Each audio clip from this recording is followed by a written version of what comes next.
Exploring the bizarre. Your e-ticket ride into the world of the paranormal. Strap yourself in as we traverse the universe exploring the unexplained.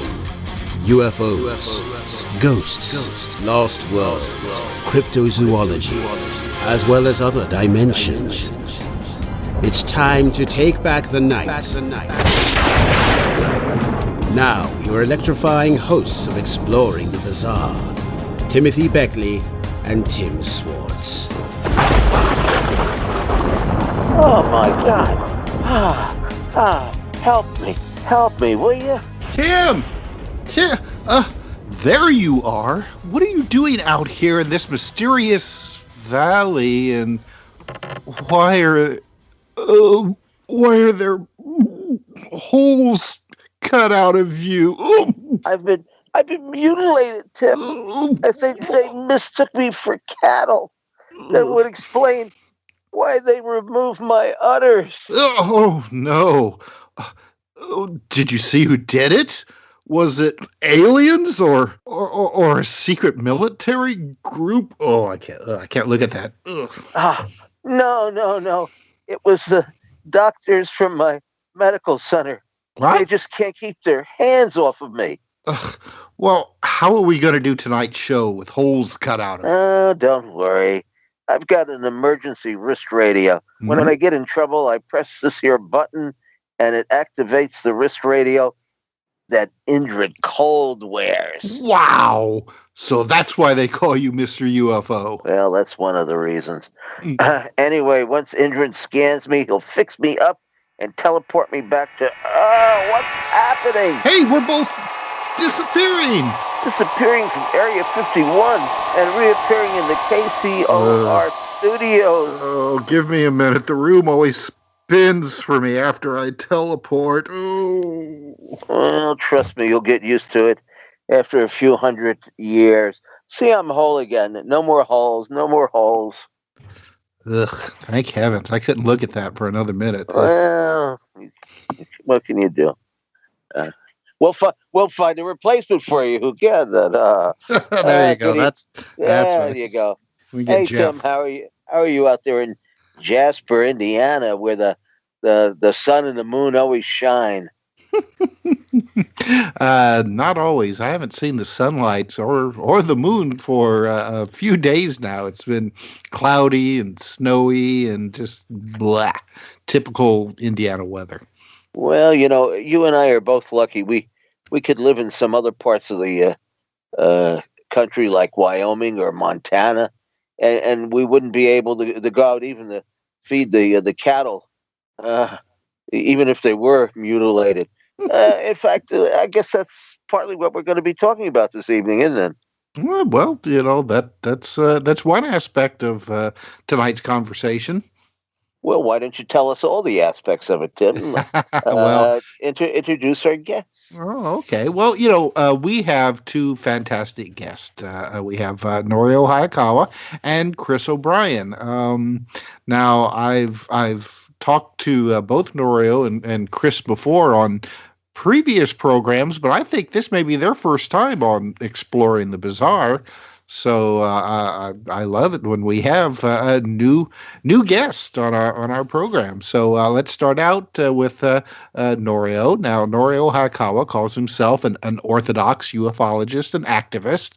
Hayakawa has nearly half a century of research behind him, an extensive 45 years of in-depth study on the UFO phenomena. Now, in 1990, he organized a network called the Civilian Intelligence Network and began to conduct thorough research on Area 51 in Nevada. Now, he says that there is much more to Area 51 than just superficial facts made public about this now well-known base. In 1990, he also began to investigate the strange goings-ons at Dulce, New Mexico, and the widespread claims about the existence of a top-secret underground base there. His present focus is on the study of how a segment of the population's diehard beliefs in physical UFOs and aliens have been manipulated. And in some cases, these beliefs have been deliberately created and taking advantage and taken advantage of by the U.S. intelligence community and by the military in counterintelligence operations and promoted on a daily basis. Also with us tonight is Chris O'Brien. And from 1992 to 2002, Chris investigated hundreds of unexplained events in south central Colorado and north central New Mexico. His investigation is found in his Mysterious Valley book trilogy, excellent group of books. Highly recommend them.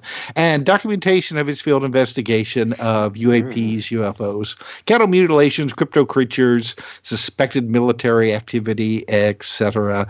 O'Brien has appeared in over 70 TV shows, segments, and hundreds of radio programs, including Coast to Coast, Ancient Aliens, UFO Hunters Inside Edition. And, of course, his latest book is Stalking the Herd, and is the most comprehensive book ever written, and it certainly is, unraveling the controversial cattle mutilation mystery. So, gentlemen, thank you very much for being with us tonight on Exploring the Bizarre. All right, Tim squared. Well, boy, won't this confuse the everybody here now? Hey, I've got a question, Chris. Let's start out with you because I think I've known you the longest, probably going on 40 years. Would you say? We first met in New York. Yeah, it's amazing how much time has gone by, how much water's under the bridge. and how many mutilated cattle and all later. Yeah, well, that's part of it. Yeah. Well, how many? Well, you're mainly. I mean, you are an all-around researcher, as far as I'm concerned. But I guess you're best known for mutilations. How did you get all started in that aspect of UFOs? You were a city boy to some degree, and then you left town, and you didn't come back until recently. You're in upstate New York now, right?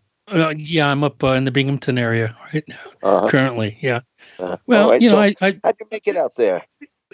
Well, growing up in Washington State, of course, during the mid 70s, while I was in high school, I was aware of the mutilations going on. And as a 10-year-old, I remember seeing the headlines in the National Enquirer of the infamous Snippy the Horse case, which was the first publicized case of this type. And so I'd always been aware of this mystery, but I never thought that I would ever become involved in personally investigating and researching cases of this type. But in 1989, I moved out to Colorado and to the San Luis Valley, which is the largest alpine valley in the world. It's about 140 miles long and totally surrounded by mountains, and it's at 7,000 feet and one of the poorest areas in America, and one of the most remote. They didn't get television there until the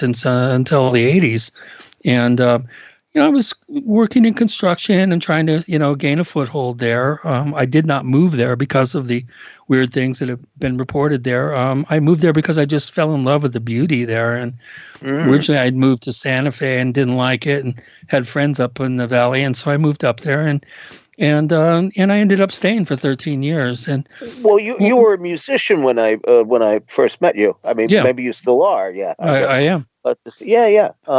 And you were doing your studio work and all here, and then you disappeared one day, and you showed up. So, what was the first time you were? If I remember correctly, you were at a party or something, and the subject of mutilations came up.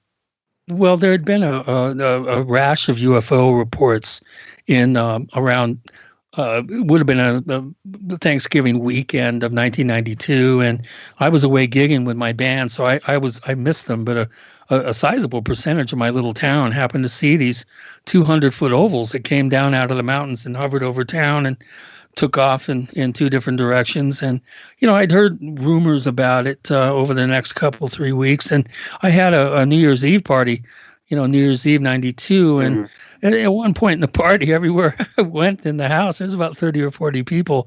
I mean, God, the majority of the people in the house had seen these things, and so I started was quizzing everybody, and I brought everybody together and said, "Do you know that you guys all saw this?" And they weren't aware that there were so many other witnesses. And somebody piped up and said, "Oh, that was the same night there was a cattle mutilation south of where we lived." And so, I literally became an investigator that night, and I by the end of the 2-week period before I wrote an article for my little paper, I realized I had uncovered enough material to write a book, and within 2 months I was on national television. It's just bizarre the way the whole thing kind of kicked off right then, and now 25, 30 years later, I'm still at it trying to figure out what the heck's going on, and I'm probably more confused now.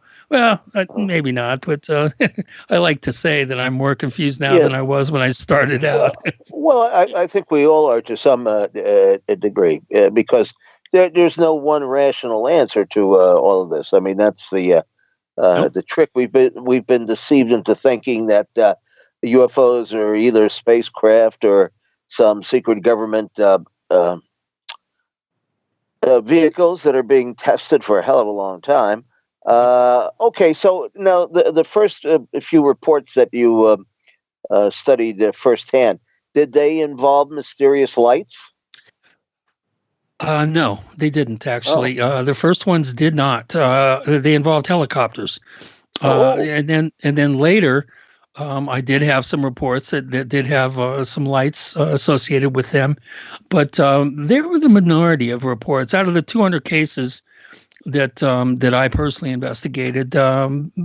Most of the cases had absolutely no indication of what happened to the animals or who was involved, what was involved in perpetrating these horrific crimes. There were exceptions. There were some lights that were reported, no structural craft, except for helicopters. Helicopters. Well, tell us about the helicopters. I mean, these are the mysterious black helicopters that we hear so much about. Some witnesses, but not all. Witnesses claim they've actually been followed by them. And our guest coming up there, Norio Hayakawa, I believe I remember a video where he was nearing Area 51 and one swooped down over the vehicle they were in, if I remember correctly. But okay, what's the story on the helicopters? Are they military? Yeah, well, that would be the assumption. I think the majority of them are called black because whenever you look against a blue sky, anything dark colored is going to appear to be black. I think the majority of them were olive drab, camouflage, forest green, camo patterns, some gray and black camo patterns. There were a few shiny black helicopters that were reported, but they were in the minority. Colored helicopters were reported, white with red tails, blue in one case. I was reported as a black helicopter, and I was flying in a purple helicopter. So I'd have to go through my database. Are these helicopters seen like the next day? Are they surrounding mostly the mutilated cattle? Most of them are seen after, like somebody's checking the area out. A few were seen in the area before. In terms of the cases that I personally investigated, I had no reports, except for one or two, that helicopters were seen the night of the actual mutilation and on the ranch where it occurred. And what did you assume by this? I don't assume anything. Well, there you go. Okay, but I mean, is it okay? First of all, there may be a few listeners who are not familiar with how you can tell a real mutilated animal from one that may have died of very simple a disease. Yeah, go ahead. Yeah, very simple. Yeah. Cut hair follicles. If you see cut hair follicles, something did that to the animal with intelligence and with the aid of a sharp cutting implement. And that's plain and simple. And how about the visibility or non-visibility of blood? Again, if the animal's dead and then it's let's say scavenged or cut, You're not going to have, because you have a cessation of blood pressure, you're not going to have any bleeding. So that's a bit of a misnomer. Quite a number of cases, the rancher said, well, they drained this animal of blood. And I said, oh, okay, well, let's see. And so I get him and maybe a couple other people, and we'd flip the animal over and whoosh, everything would come out of the body cavity. Gravity draws all the constituent elements in the blood down to the lower part of the body cavity, and the unaided amateur eye is not going to really be too up to speed on what they're looking at, and most of the time in a desert environment, you're going to be losing a lot of the O2. The H2O, the water portion of the blood is going to be wicking away and evaporating, leaving behind the red blood cells, the serum, the more hardy constituents in the blood will be left down at the bottom of the body cavity, and all you have to do is flip it over, and it all comes pouring out. It's a misnomer that the majority of these cases are drained of blood. Okay, are some of them drained of blood? Yes, or not yes, at all. some, but Some it's of rare. them are. It's rare. Oh, okay. It's rare. All You have to right. cut into the meat. If the meat is gray or just slightly pink instead of red, then the animal has been drained of blood, and that's very, very. It's the exception, not the norm, and would be very, very difficult. Why would that? Why? Who would do that, and why? That's the $64,000 question. How would they do it? Number one is the best way to do it would be to allow the animal to pump itself dry, but to get it to the capillary level, to get the blood to be actually drained, all the way down so that the blood is gray or slightly pinkish. I mean, you'd have to have some serious equipment in the field running on batteries in the dead of night to be able to pull that off. It's pretty.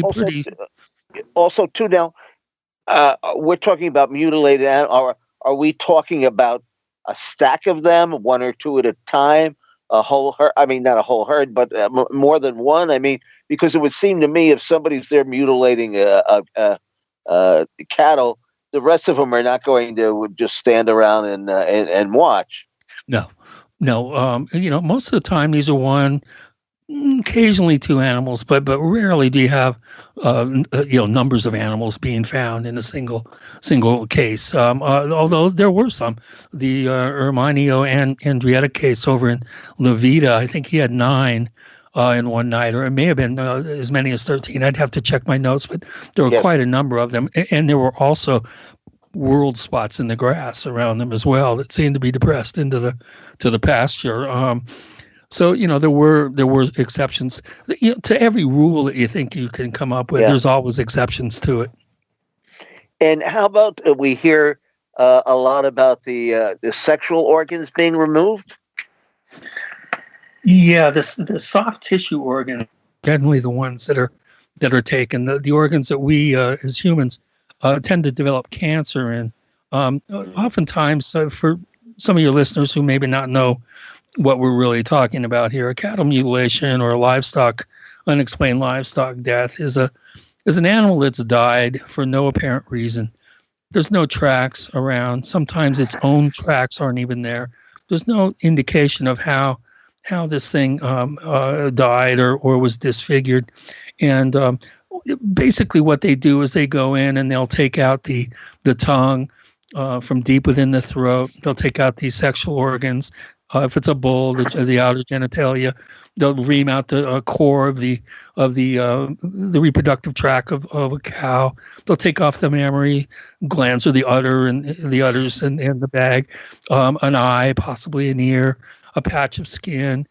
There's no real rhyme or reason except for the mandible.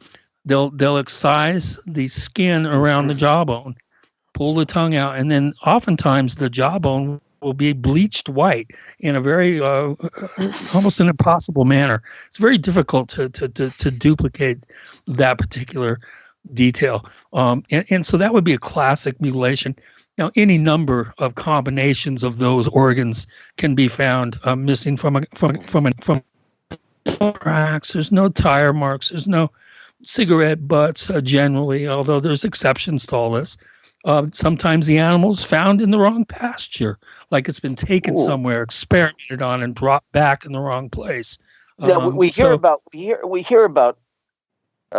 these cattle being lifted up and dropped.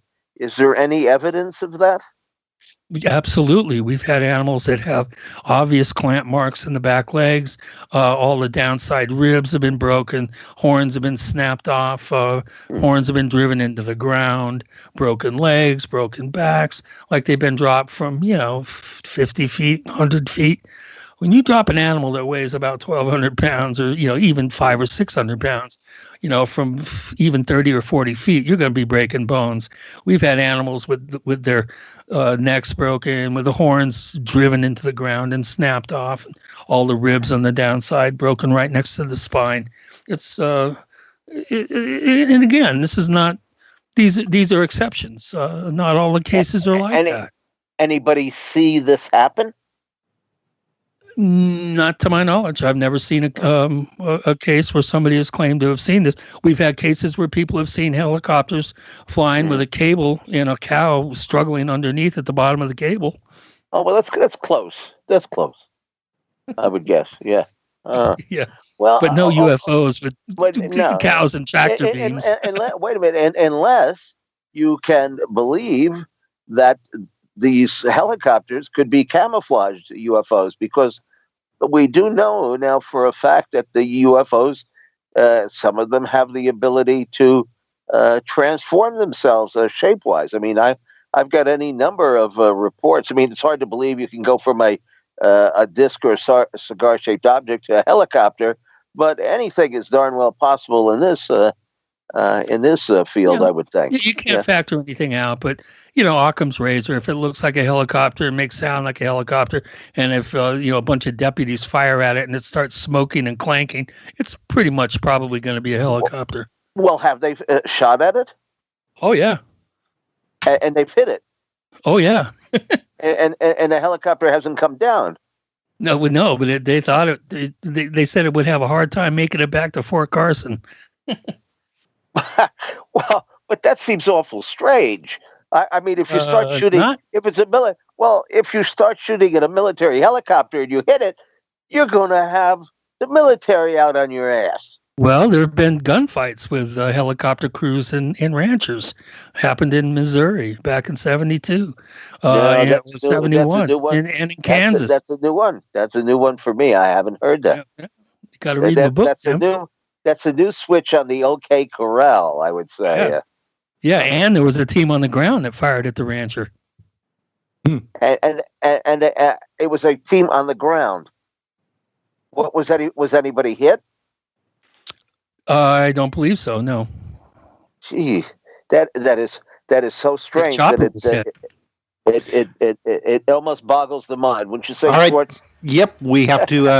Boggles my mind so much that we're going to have to go to our bottom of the hour break. So when we come back, we'll bring Norio Hayakawa into the conversation on exploring the bizarre of the game.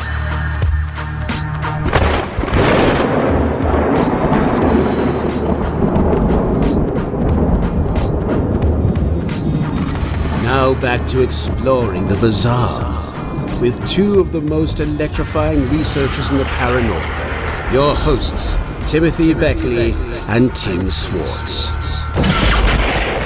All right, welcome back to Exploring the Bizarre. I'm Tim Swartz. Tonight, we're talking with Chris O'Brien, and now we're going to bring Norio Hayakawa into the conversation. Norio, thanks for being with us tonight. Thank you so much for having me on your program. It's really our pleasure. Now, Norio, I have followed your work for a long time. Read your articles, and I mean now you have an online presence and YouTube channels, and so UFOs really have been a part of your life for quite a ways back. I guess that both of your parents have had UFO experiences at one time. That's true. Actually, my father claimed to have sighted something strange back in around 1947 in the summer in Japan, where he was night fishing one night, and that was, I believe, 1947, and around 2 or 3 in the morning, he saw this greenish object slowly maneuvering over the bay of Yokohama, and he had never seen anything like that before in his life because he used to do night fishing for many, many years, and he knew astronomy very well. He had seen a lot of astronomical phenomena, meteors, and whatnot, But that was the only time that he said he saw this greenish object, and so that was the beginning of my interest in this subject, because as I was growing up, he used to tell about it to myself and my sister and my mother on a dinner table, when I was just a small kid. And although my mother was skeptical at that time,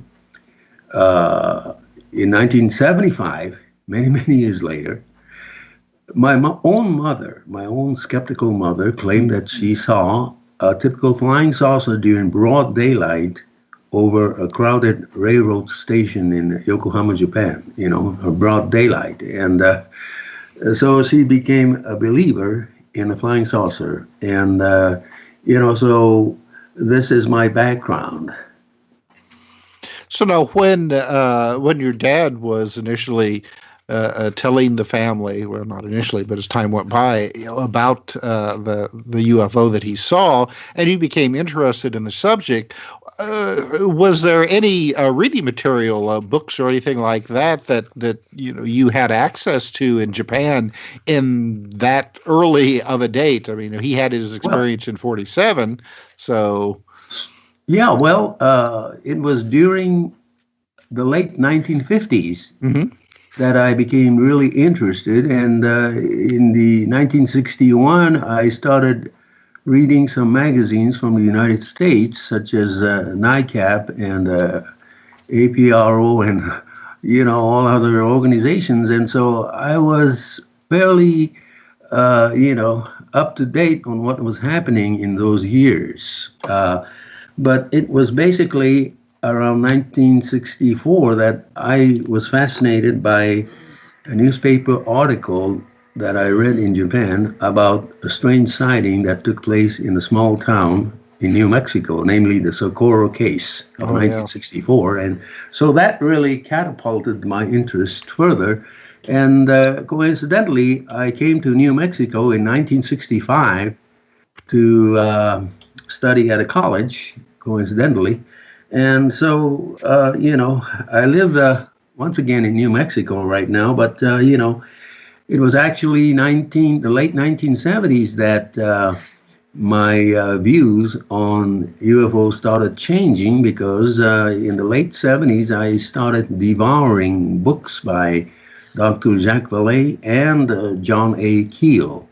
And I really was impacted by their writings and by their unconventional interpretation of this phenomena, as opposed to the so-called, until then, prevalent ET hypothesis.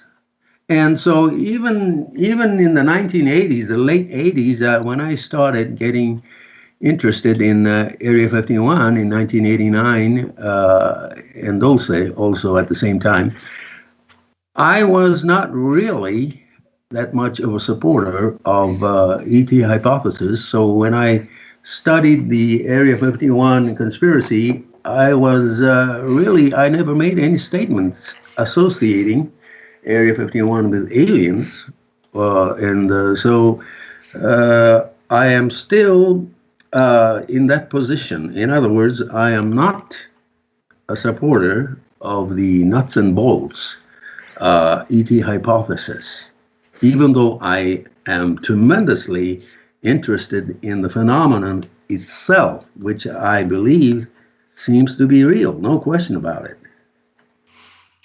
I think that a lot of people are probably most familiar with your investigations in the Area 51 area.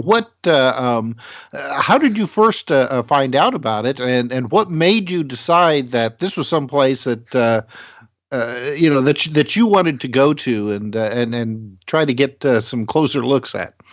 Well, actually, in 1988, I was reading Aviation Week and Space Technology magazine, and in an October issue, I think the second week or third week, I forgot, the Aviation Week magazine, on page 51, there was an advertisement about some kind of a chemical or some kind of a, new compound, namely, I would say, stealth type, material that was being advertised by Amoco. Amoco company was claiming that they have this tremendous thing that will change the direction of, the defense industry. And coincidentally, on page 51 of that magazine was a full page image of an alien, gray alien, a full page. And on the opposite side, namely page 50 or 52, I forgot, was this Amoco company's announcement that they have come across a new type of technology that will drastically change the aviation industry, military aviation industry. But anyway, so 1988, I began to take tremendous interest in this topic. And coincidentally, in the same year, I had received a packet from William L. Moore about Area 51, and he sent me a satellite photo image, of Area 51, and so that was the beginning. See, and so then I got in touch with this Bob Lazaar, who claimed that he was working on this reverse engineering program at a facility south of Area 51, and this was in 1989, and when I was listening to a shortwave, a regular talk show from Las Vegas. So somehow I got in touch with the group that knew Bob Lazaar, and so I brought a Japanese TV crew to actually interview Mr. Lazaar in Las Vegas, and it was on a Wednesday, because Lazaar claimed that on Wednesday nights they were testing this thing that he was claiming, and so we visited his house in February the 21st. It was a Wednesday, I believe, Wednesday morning, and spent about 4 hours at his house interviewing, and then we asked him if he wanted to come with us that evening to this spot that he claimed that one can see the test flight. But anyway, he didn't want to go with us, so we went, the seven, crew people from the TV station, and we did see some really interesting maneuvering of, a bright light, about 3 times in a row, after sundown. But, year after year, I visited that area, and I came to realize that it's perhaps this is a pure American technology. And so, that was my basic conclusion, that there's really nothing alien about Area 51. And I still abide by my conclusion that both Area 51 in Nevada and the alleged Dulce, New Mexico UFO sightings and alleged claims of alien base have no basis to it.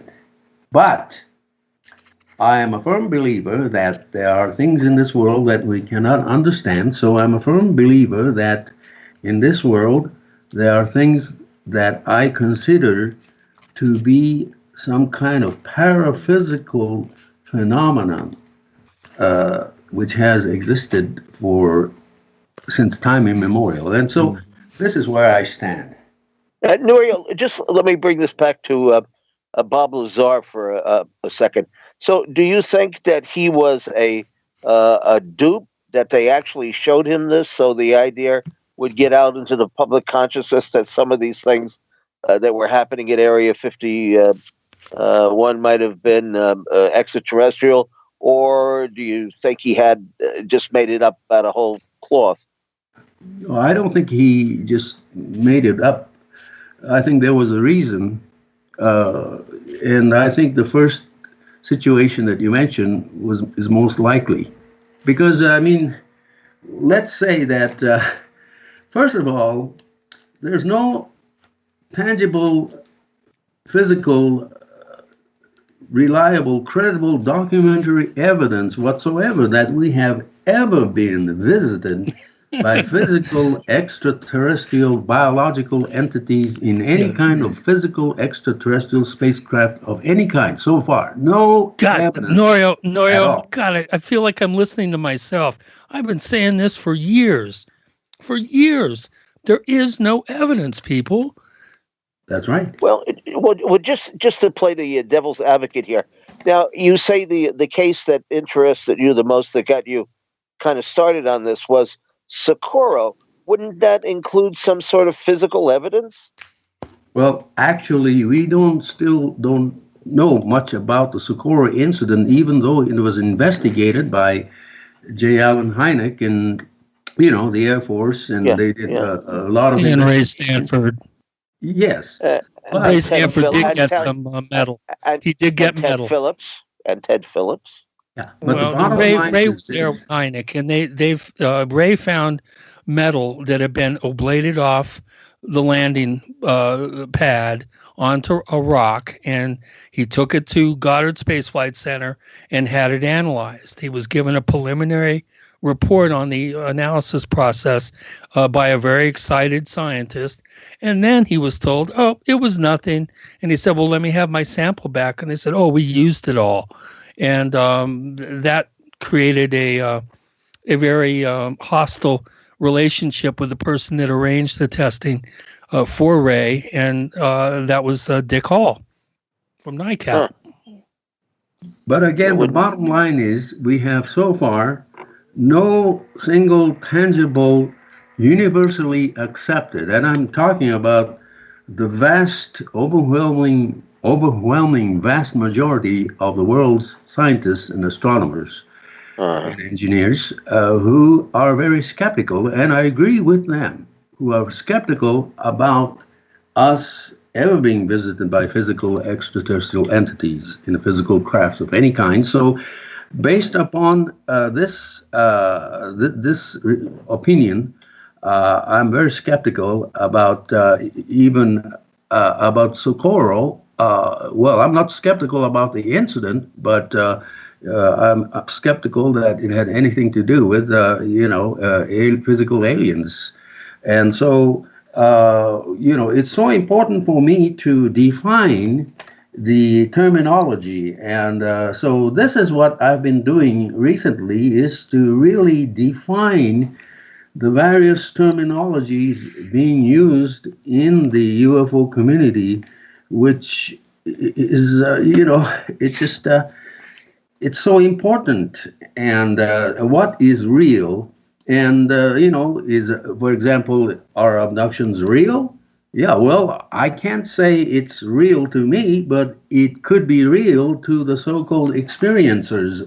So, as I told you in the beginning, I do believe that in this world there is a phenomenon that we still don't know, that cannot be answered at this time by our physical, scientific procedures. And so that's where I stand right now. And, you know, it's important for me to define these things.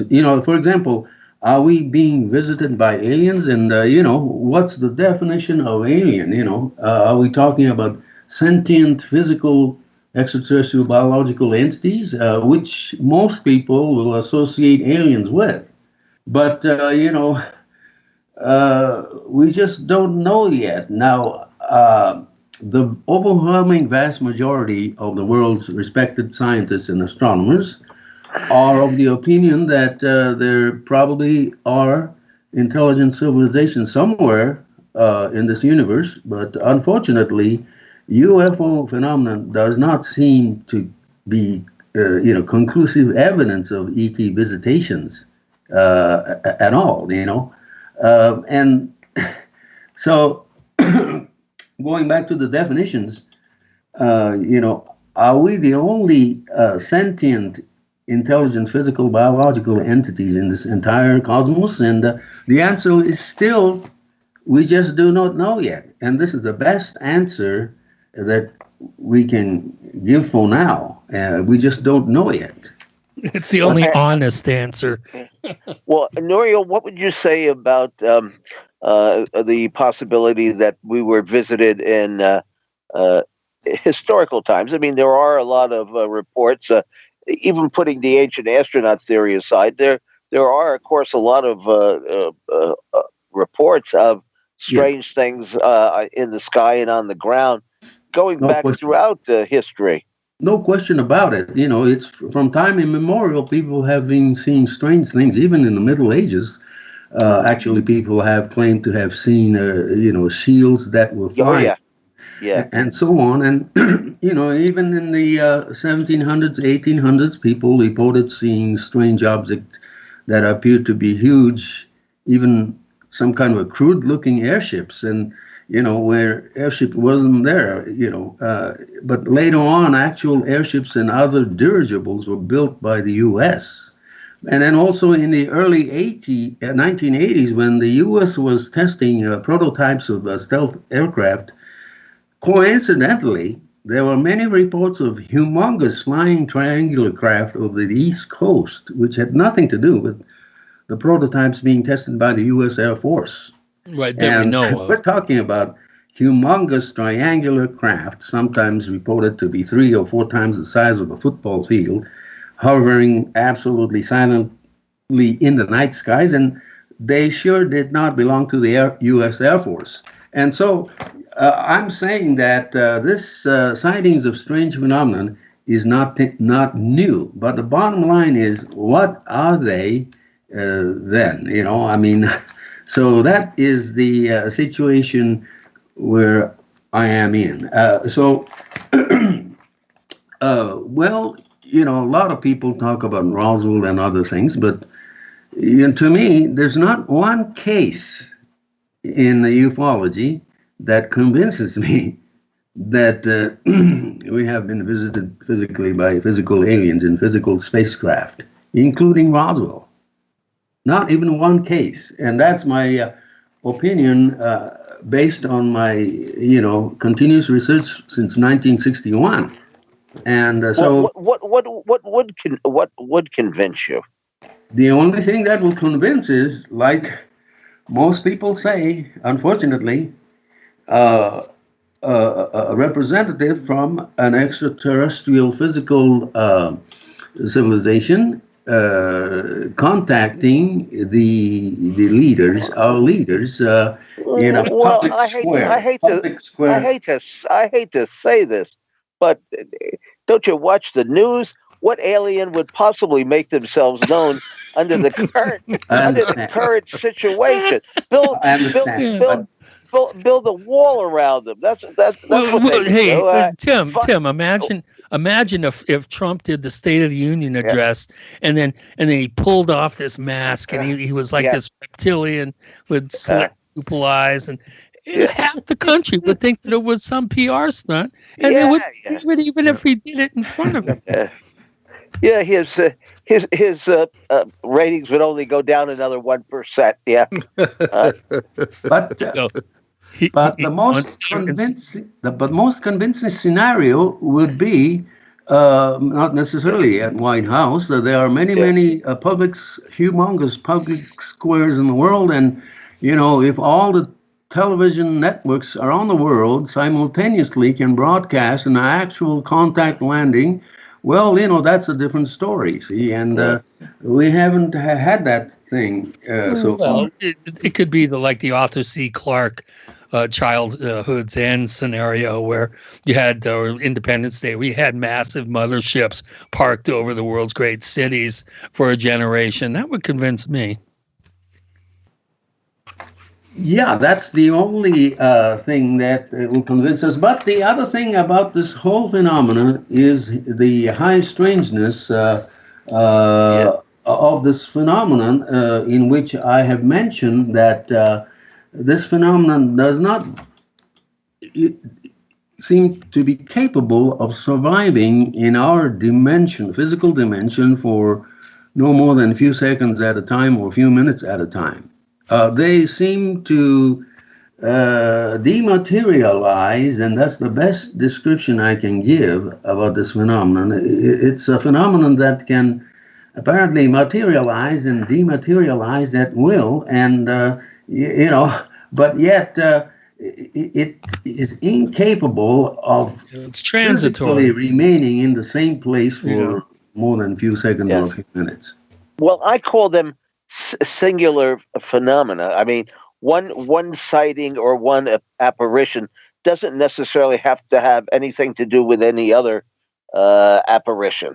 I mean, it's as far as I'm concerned, it's all singular and possibly not related. So how could you come up with a pattern? Well, there's no pattern, as you said. There's no pattern. No, and we're not also we're forgetting the possibility that there is an interrelated connection between divergent types of so-called paranormal phenomena that on the surface do not appear to be connected or in any way, shape, or form have any sort of interrelationship. But I have come to the conclusion that there is a interconnectedness between divergent phenomena, and that's why when Bigfoot shows up during the UFO wave and all of a sudden a haunted site goes crazy, there seems to be some sort of underlying interconnectedness. Well, there's certainly, right. There certainly are what they call what we have defined as window areas. I mean, Norio, I mean, even if there's nothing strange going on 7 levels underneath Dulce, that whole area there, the Native American territory, has had a preponderance of UFO and strange activity. In fact, I know there are members of the Navajo police who have their own paranormal group. All right, Tim, let me interrupt you here because we have to go to our top of the hour break. When we come back, we'll continue our conversation about strange events on Exploring the Bizarre, so stay tuned.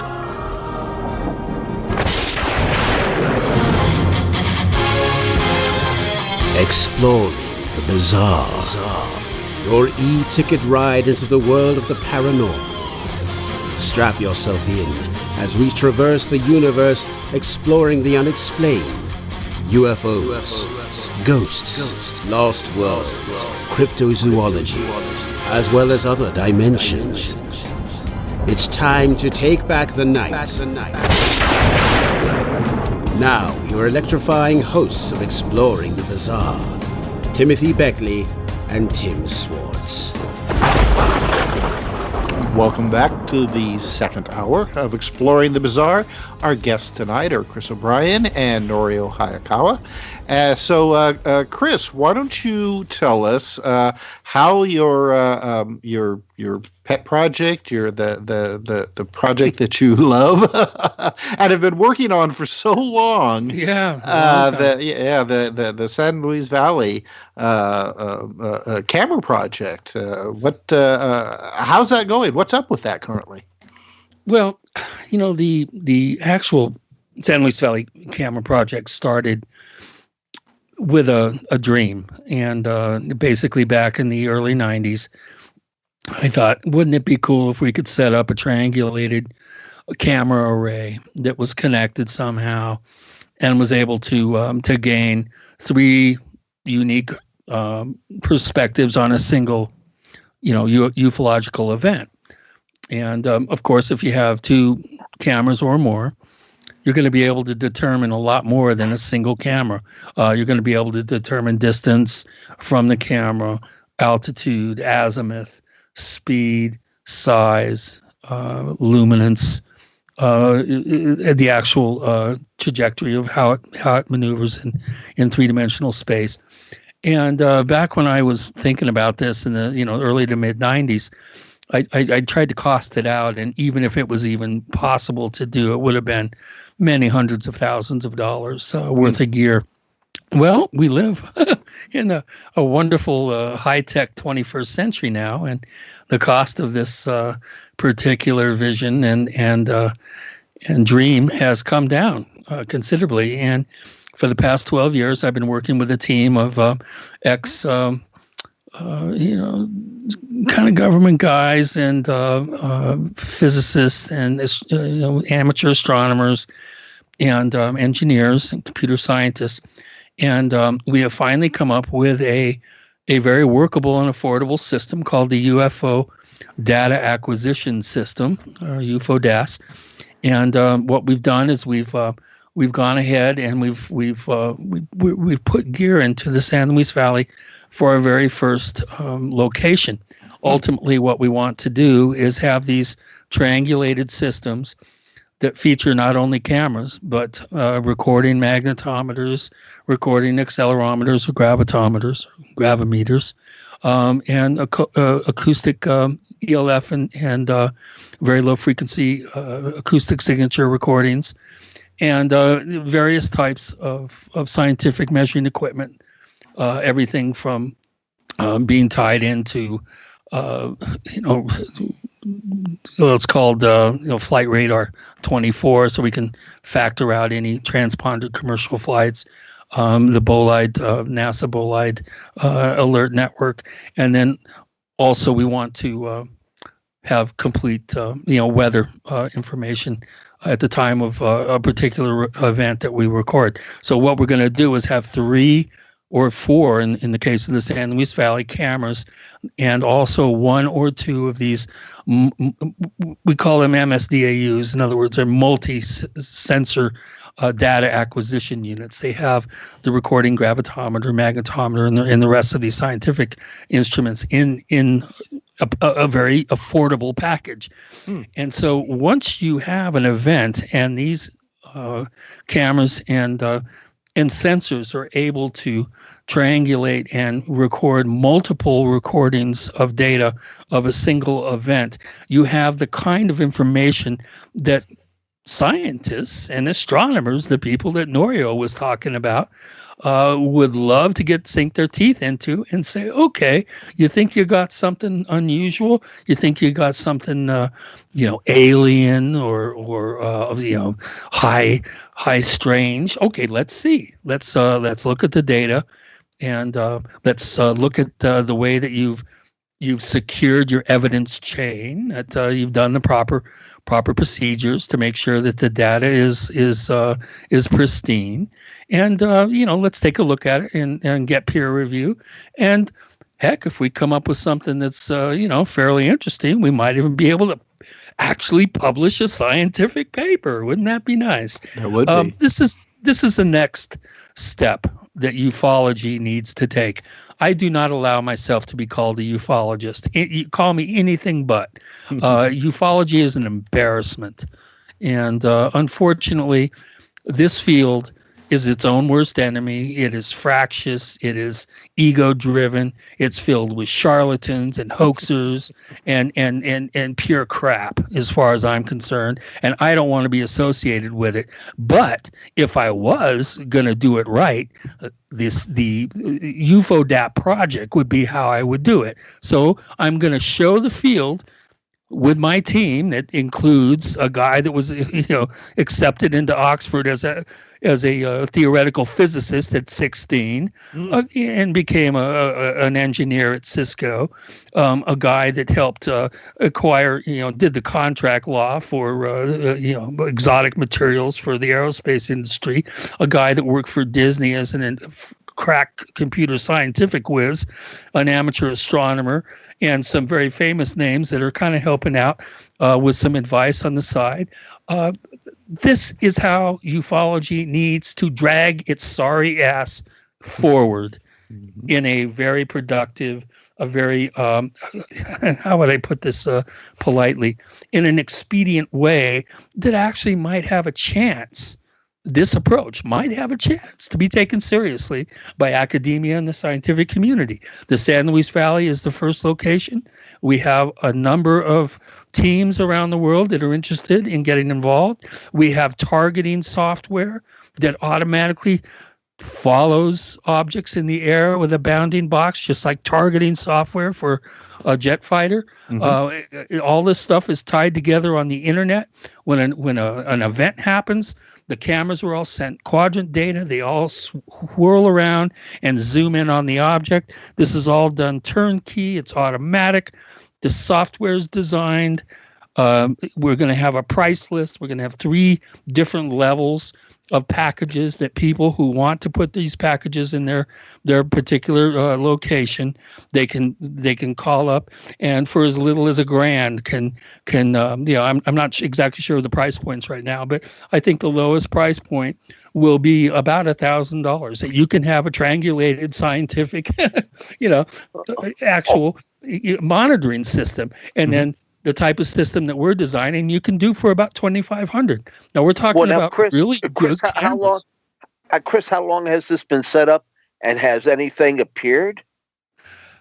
We have had a couple of interesting events. I have not personally seen them because I don't have a PC. I need a PC to be able to tune into the. I'm a Mac guy. And I'm not really involved in the right now into to monitoring the system.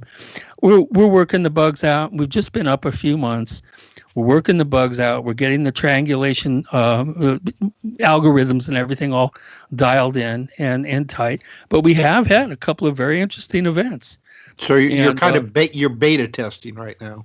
Well, yeah, we've been beta testing on and off since 2010, but we have the detect motion, motion tracking, and record on motion, and the triangulation software. All that's completed. That's all been written. All the 10,000 lines of code, and I think 5,000 hours of development work by our engineer Ron Olch has all been done, and now we're actually field testing everything. Beta testing. I think we're beyond that. We're actually field testing now. This is the obvious next step forward for scientific ufology. No more trying to drive the car of ufology forward by looking in the rearview mirror and data crunching. Forget that. Let's go ahead and be proactive. Let's have this stuff. Let's monitor our hotspot areas and gain the kind of data from real-time events in a way that will be taken seriously by the scientific and academic communities. Are they going to would they? You think it would ever get to the point where they would accept any of this now? Yes, absolutely, no question. I don't know. It's been so. I was going to say hit or miss, but it hasn't even been hit in the past. No, this has never been done. This is history. We're making history here. And if we capture a real event like some of the events I personally have seen in the San Luis Valley, it's a game changer. And what have you seen? Come on, Tim. Anything that you could possibly imagine. All kinds of orbs from, bright, riveting, extremely bright red orbs that are probably the size of a baseball flying next to my car, to scout ships flying 150 feet away in broad daylight, scooting out over the Huerfano Valley like a lure being reeled in quickly on a fishing pole, 12-foot object. Huge, well, in this case, it wasn't triangular, it was rectangular object that blotted out, the whole Milky Way at one point. I wouldn't know where to begin. Structured, orbs. I had an orb that went right down my street at 5 a.m. when I was out having a smoke. It was maybe 100 feet away, 90 feet, 4-foot kind of. It had terrain following. It was going up and down over the contours of the road and the terrain. That's why I write books, man. All this stuff's in my books. So. Now, how in the cases where you've seen this thing, have you had multiple witnesses? Yeah, tons of events with multiple witnesses, including the yellow helicopter, which is my favorite. Which it was not a UFO. Well, in a way, it was a UFO, but thank God I had witnesses on that one. It's a case many people. Yeah. Well, many people did. Describe the Many incident. people, I will. Many people that know my work are aware of this. This is a case that really grabbed me and made me absolutely hooked for life. I went out to investigate my very first cattle mutilation case. It happened 13 years before, but I was given photographs by my county sheriff, and this was the ranch closest to me. So I went out there and interviewed them. This is in January '93, and the case, the mutilation occurred in June of 1980. And so I'm interviewing them, and they said, yeah, we were sitting around dinner, and we heard this helicopter fly right over our house, and it seemed to kind of come down all the way at the very southern end of our ranch. Well, we didn't really think anything of it, and then we finished dinner, and then we heard the thing start up, and we ran outside, and it flew up out of our pasture a mile south of us, and then flew right over our house, like 50 feet over our house. But it was a mustard yellow, no markings except for the color, and it was a 1950 UH-47. It was one of those whirlybirds, like on MASH, the TV show MASH, and it flew right over our house and went back in the other direction, back where it came from. And so we thought, wow, that's kind of weird. And it looks like an antique had just flown over their house. So they go out in their pasture the next morning, and their prize seed bull, $10,000 seed bull, is dead and mutilated in their pasture. And so they called every airport, every mechanic, anybody would have any possible, head leg up on who owned this weird yellow helicopter, this antique, and they couldn't find anybody. They were laughed at. People said, they don't fly those things anymore. You're crazy. You must have, seen something else. And they said, no, we know what we saw. And so I'm out there 13 years later interviewing them. And so I go home, and the next morning I'm at my table typing up my notes, typing. This is before I had a computer. And I hear this chung, chung, chung, chung, chung. I look out, and right over my house is a mustard yellow UH-47 antique fucking whirlybird. Well, now it heard you thinking about it. Well, that's what I would. Like, that's what I would say. I mean, are we talking about mind reading here? I don't know, but let's put it this way: from that moment on, like Norio said, we're dealing with something that's way more bizarre than simple aliens from another planet. Well, that's my kind of similar to my long, very lengthy list of synchronicities, and we've talked about these on the show. We're not just talking about waking up and seeing 444 on the on the alarm, or thinking of somebody that you run into them on the street, or they call the next day. We're talking about things that have to be scripted.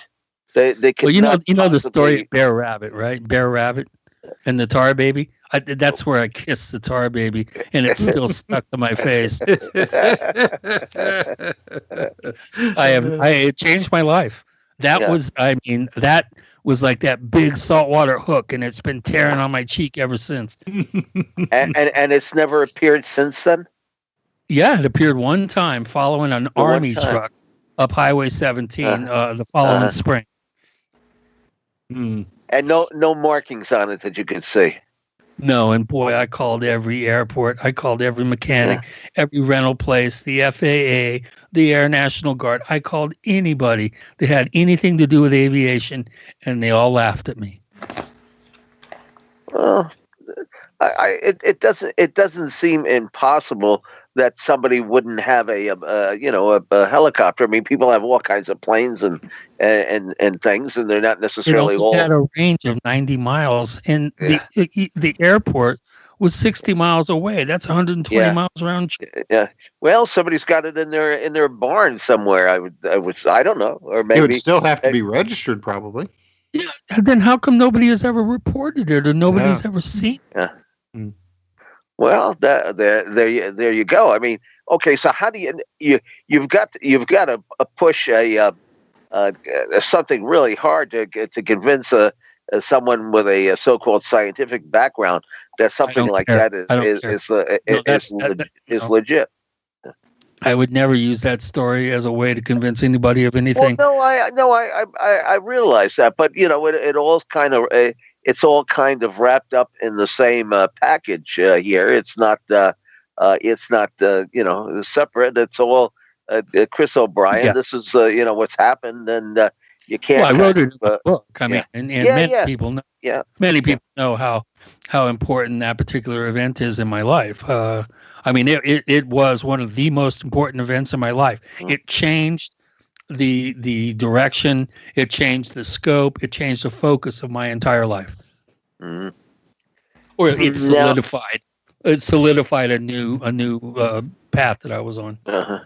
Now, most of these objects you described just a little while ago, seeing, are they all noiseless? For the most part, yeah. Yeah. A few had. There was the cheap fireworks. I heard a couple of those. There was a crackling, hissing sound. Mm-hmm. And what was the closest that one of these objects came? 90 feet. 90 feet. And could you see exceptional detail, or are we talking about something that's like an ectoplasmic, or? It was a 4 to 6 foot diameter sphere that was perfectly slate gray, the color of the pre-dawn sky, and the entire the ground and the air. And the only reason why I knew it was there was because it was silhouetted against the dark trees of the foothills. As soon as it got beyond the foothills in the background, it disappeared, except for a very thin line that outlined it, because it was perfectly matched and camouflaged with the light. And it, like I said, it was hugging the terrain. It was perfectly matching the terrain. And it, at its closest point was at the end of my driveway, about 90 feet away. So now you think it had you picked out in particular? No, it just was cruising down the road. I just happened to be outside smoking and see it. I'm normally, I wasn't up at 5 a.m. Yeah.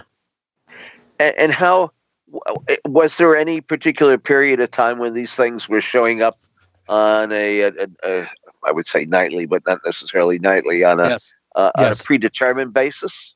Yeah, if you look at my my report log, which I kept just a religiously documented log of for 10 years of all these events that I experienced, that included aberrant social behavior, weird weather, strange military activity, all kinds of things were all included in the log.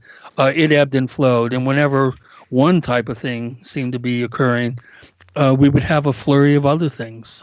Everything seemed to come in groups with divergent phenomena manifesting within flaps, periods of time when things just would go crazy. Even fires, weird fires. 12 fires in one weekend. The this is my favorite one. The bride at a wedding, her sister was the maid of honor. This is a real important family in the valley. And during the reception, the bride and her sister, the maid of honor, got into a fight, and her younger sister knifed her to death. The bride knifed the bride to death.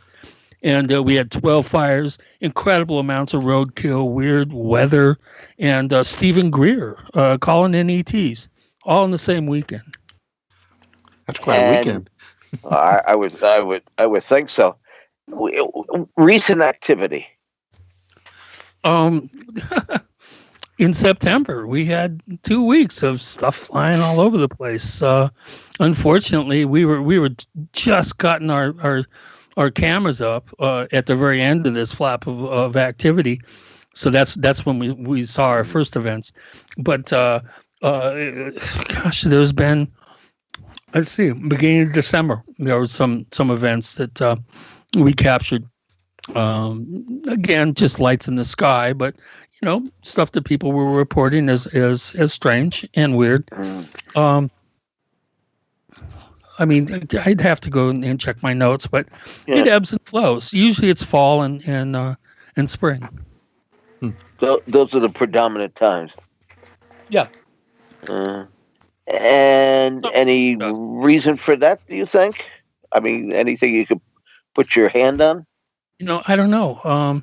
March through May into early June, and late August through beginning of November on a Wednesday night.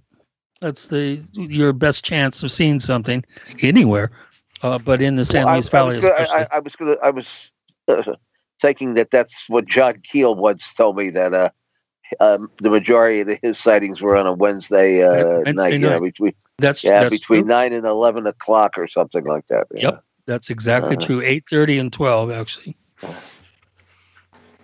Well, now you can't come up with a cycle of some kind that would explain that, I suppose. I've done some data crunching, but I reserve the right not to mention it because I don't really feel that it's something I can really back up and demonstrate. As soon as I identify a pattern and open my mouth about it, it changes. It changes to the exact opposite. Boy, yeah. Isn't that always seem to be the case in this here? Just when you think you're on to some great disclosure or explanation, something like a commercial break comes right in and forces you to think ahead. We'll be right back.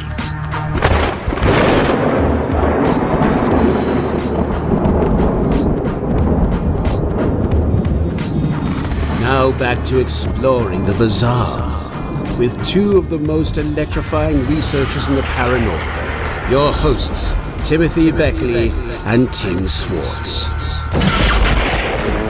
All right, and welcome back to the final segment of Exploring the Bizarre. We're just having a great time tonight with Chris O'Brien and Norio Hayakawa. So, Norio, we can't let this show go by without talking about Dulce, New Mexico. Now,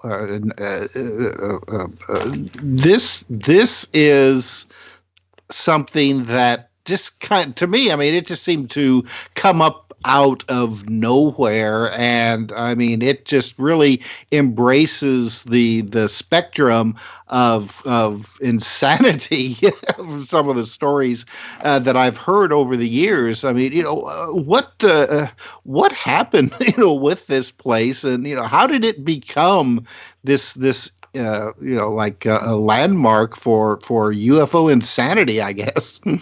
Well, I think this is a very good question, because most people have no idea that the United States Department of Energy in 1967 exploded a nuclear device about 22 miles southwest of Dulce. And it's presently known as Project Gas Buggy, but the Atomic Energy Commission tried to do this experiment in order to facilitate the flow of natural gas in that area, and unfortunately, it resulted in the eventual radiation leakage of some sort around that area, and including Dulce area. And I find it very interesting that Dulce area seems to have a high case of cancer among a number of people, and but anyway, the 1967 Project Gas Buggy underground explosion may have become a catalyst for some people with wild imaginations to think that the government was trying to either create a cavern over there or trying to decimate the alien entities who were living in that area underground. And, so this is one of the interesting items, the 1967 atomic test near Dulce. And but then the other item is, of course, what Chris O'Brien has been talking about, the eventual proliferation of cattle mutilations in that whole area, just not just southern Colorado, but Dulce area, which is right next to southern Colorado. But anyway, it's to me, Dulce is a very fascinating place where the Native Americans have a very deep-rooted cultural and spiritual beliefs, and that resembles belief in the paranormal. And this is the reason why that place seemed to have been an ideal target location for perhaps the government to conduct some kind of psyops programs using and taking advantage of the people's belief there, and create some kind of a scenario to conduct some kind of a deceptive scenarios involving aliens, and so that was one of my theories before. But I do believe that that area is significant in the fact that it's an area that still, even today, is filled with stories told by local people of how they have seen some strange activities, like the some small entities, or even Bigfoot, or things like that. So I cannot debunk any of these claims. But the question is, were they actually seeing the material, physical phenomenon, or a phenomenon that was presenting to the observer as being a physical extraterrestrial phenomenon and a visitation? And that's the big question. And, as far as having contacts with so-called aliens, I mean, there are tens of thousands of claims of contact with aliens by by people, but yet there's no tangible, physical, what I call even a souvenir. That even an ashtray or a box or small machine, anything will do.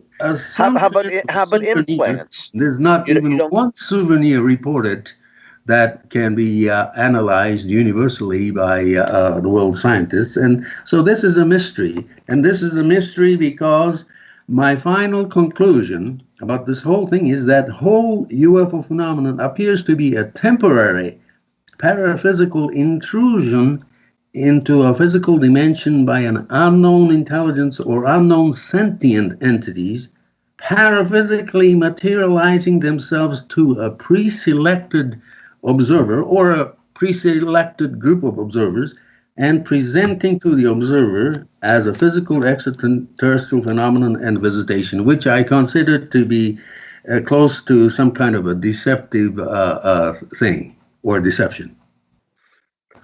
I believe that was the name of your first book. I think deception in the title. Yes. I can't remember the exact title, but we sold a few copies of that in the old days. Yeah. Well, what would you say about the implants? Is this not some form of physical?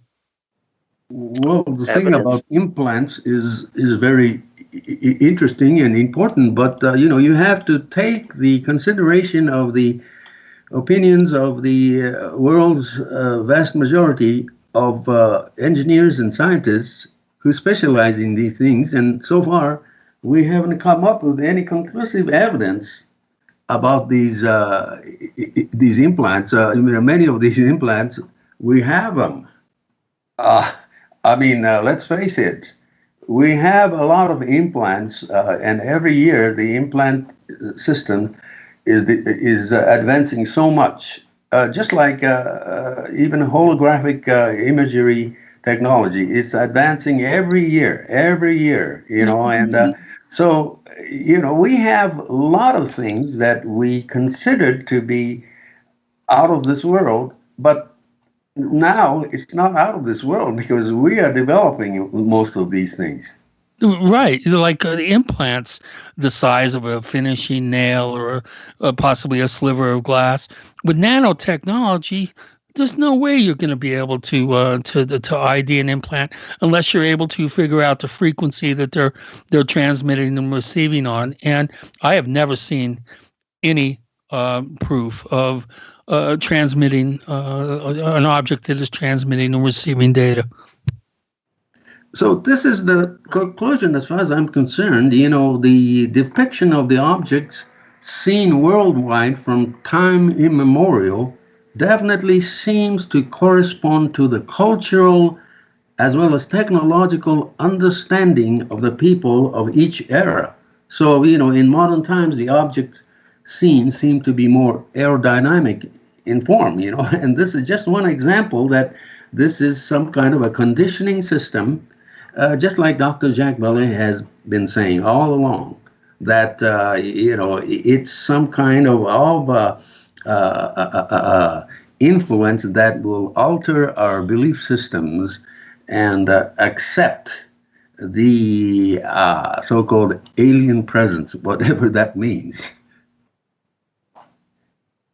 So, I'm sorry, Chris, go ahead. I was going to say that what we're seeing is the slow kind of evolution of myth making, and the stuff of new 21st century myths, and possibly religious belief. I think one of the things that we really need to look at is the possibility that somehow Gaia, our planet, is trying to get us to get the heck off of here before we trash the planet too much, get ourselves out there as a high-tech civilization, and start seeding our DNA out into the universe.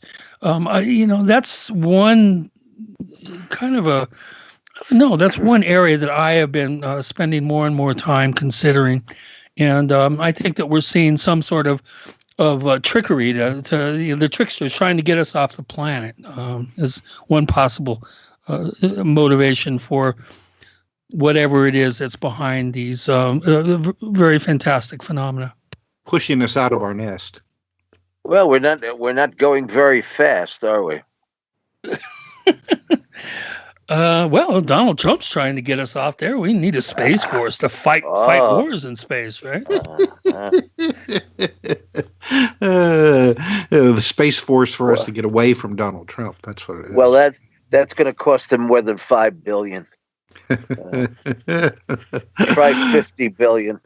Well, okay. My question is though, if this is the case, if we are looking at some kind of phenomena, be it paranormal, interdimensional, however you would want to describe it, how do you go about changing our ideas on how to investigate it isn't quite the right word, but to look into it and get a better understanding of it, because due to the fact that it's mercurial nature, it's chameleon-like nature, and as soon as as you said earlier, Chris, as soon as you get an idea of what you're dealing with, it goes and changes 360 degrees, and now it's something different. How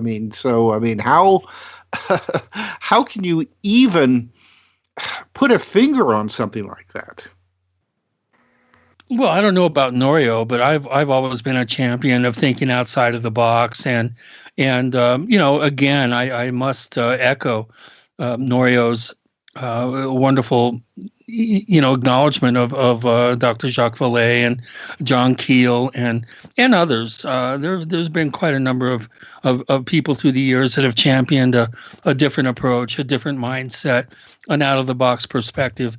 I think that there's room for creative thinking in this field, but we have to get over the extraterrestrial hypothesis running roughshod over creative thinking in this field. Mm-hmm. Unfortunately, we do not have enough wiggle room with the media, with the intelligence agencies, and with the culture. I think the snowball, the ETH snowball rolling down the hill is running roughshod on creative thinking. I think the very first thing we need to do is get people to open up their minds and start considering that there are possibly and probably, in my view, other explanations that are operative here.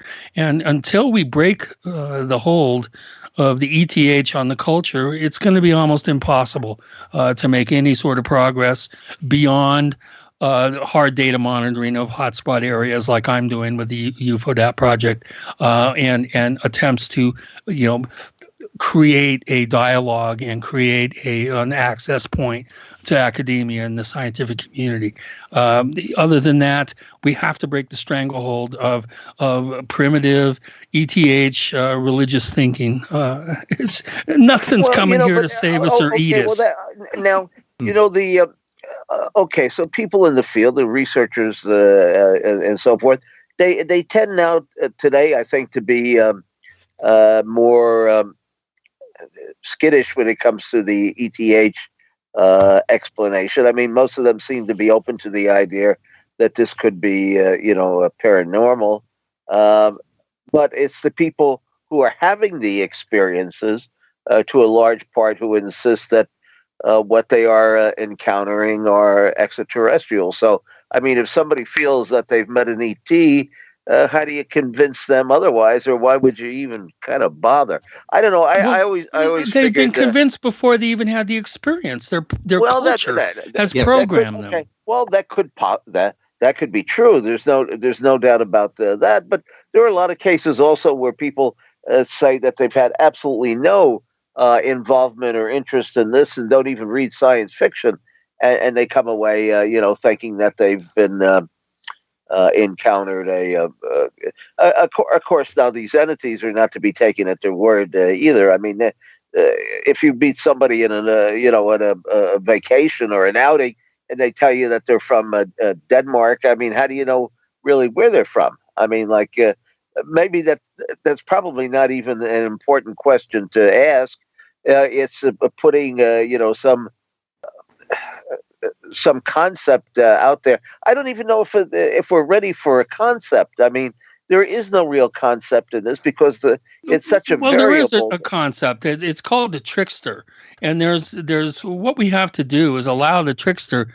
Donald Trump would be a perfect example of a trickster in a political cultural sense, but we need tricksters to topple, static belief systems that are gaining too much control and too much influence within the culture.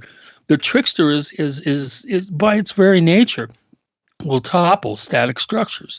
And so what we're seeing here is, I think we're seeing the rumblings of a complete toppling of accepted belief systems. And these are the belief systems that create, religious control structures, colonizing spirit.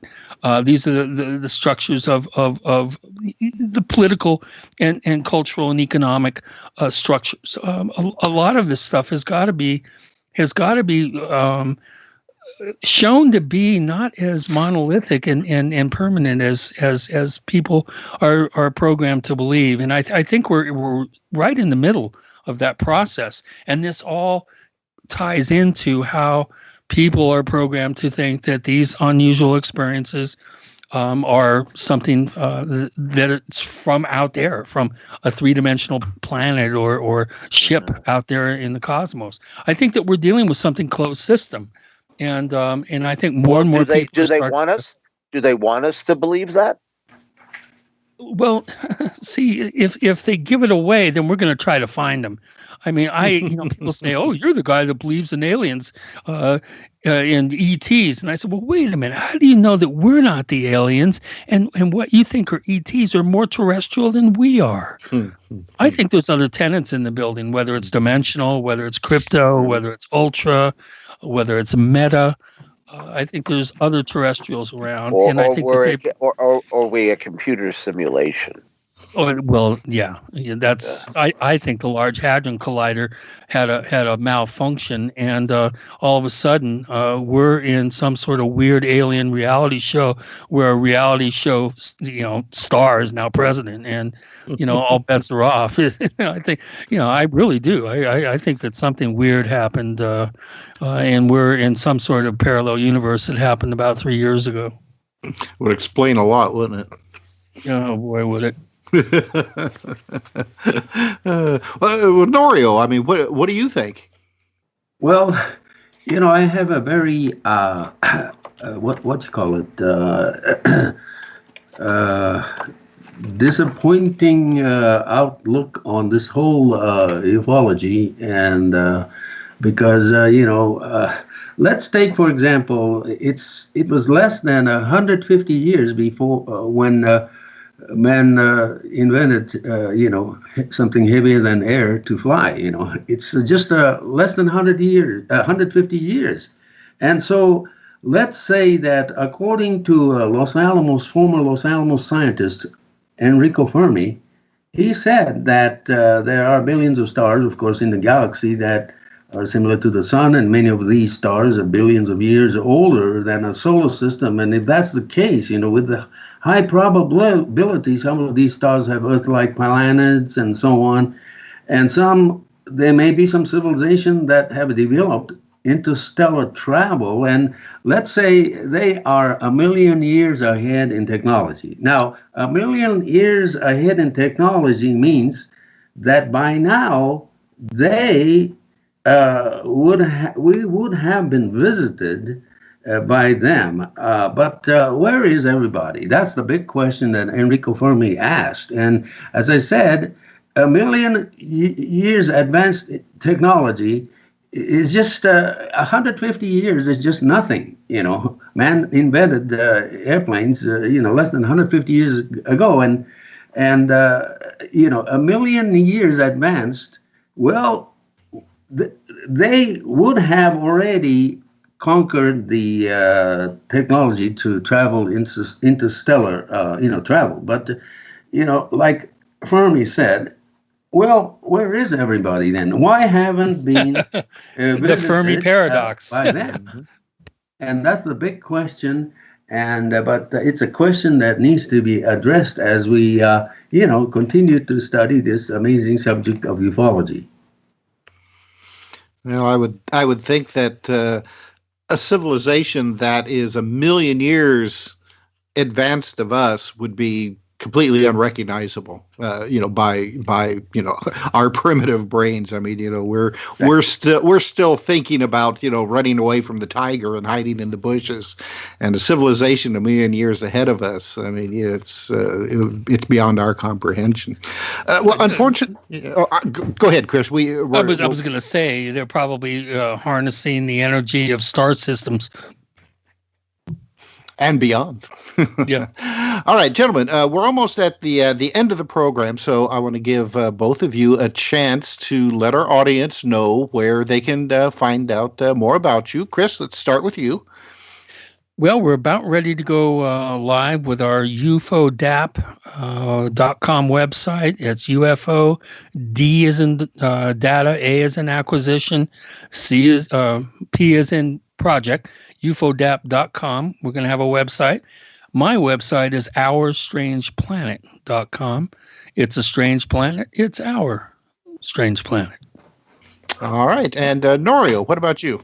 Yes, I have been researching this subject for more than close to 61 years, but I never wrote any single book. And it was my decision not to write a book, because why write a book about UFOs when there are so many excellent books? So I didn't have time to write any books, but I began to write a lot of articles, short articles and commentaries, and people can find out my commentaries on this type of subjects by just going to noriohayakawa.wordpress.com and just go to the index section, and there are hundreds and hundreds of articles on UFOs and even non-related subjects like how great New Mexico is and so on, And I even wrote articles on how to save money in funerals and so on. So, I have a diversity of topics on my website, noriohayakawa.wordpress.com. And Tim, we've been busy ourselves. We just published your book, Jeff, the Talking Mongoose, the Eighth Wonder of the World. Yep. And we've got Screwed by the Aliens that we've talked about, and Alien Bloodlust and UFO Hostilities. And just about on the verge of coming out is a book that I've penned myself, David Bowie, UFOs, Witchcraft, Cocaine, and the Paranormal. The Occult Saga of Wally Elmlark, the Rock and Roll White Witch of New York. Yeah, that's going to be a great book, by the way. It's gossip, rock and roll gossip at its best, with a lot of occult thrown in there, and even a UFO skywatcher too. And don't forget our YouTube channel, Mr. UFO's Secret Files. I think we're up to well over 400 interviews, and of course, The archives of Exploring the Bizarre can be found on KCOR Radio. And thanks to all our associates and friends, including Peter Bernard and Helen Hovey and Carol Rodriguez, who keep the show afloat and our activities very busy. And I want to thank you all for being on. And Tina, of course, yeah. And thank you all for being on. We had a wonderful time, and we'll be back to you next week.